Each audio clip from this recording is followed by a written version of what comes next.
Bwe tugendako mu nsiko y'ebyemizannyo wano malindirire, ttiimu y'eggwanga The Cranes yakusamba ne ttiimu ez'enjawulo okwetolera eggwanga mu ngeri y'okwongeza obuwagizi okuva eri bannayuganda. Emipiira gino egy'omukwano gigenda kutandika mu buvanjuba bw'eggwanga. Ebisingawo munnabyamizannyo Katende Brian Kabituwe. Mu kaifo okusembuza ttiimu y'eggwanga The Cranes era abawagizi baayo, ttiimu y'eggwanga eteekeddwa okusamba emipiira egy'omukwano okwetolera obuvanjuba bw'eggwanga era ng'enteekateeka eno ewomeddwamu omutwe kampuni ya Airtel.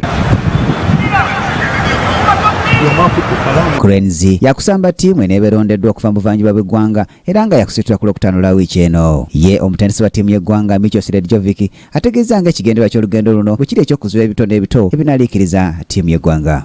Our obligations towards our sponsor Airtel and regional tour that is supposed to take place as practically closing a great competitive season that we had since August, I think.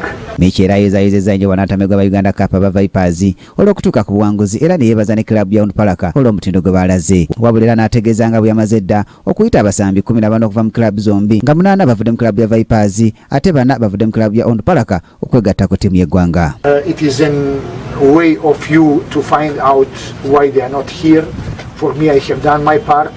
From 22 players, 8 of Vipers and 4 of Onduparaka.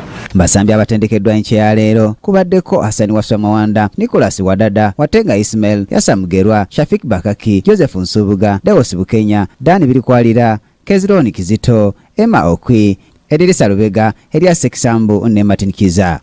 Ku Kingdom TV amanidde ag'ebyemizannyo, nze Brian Katende.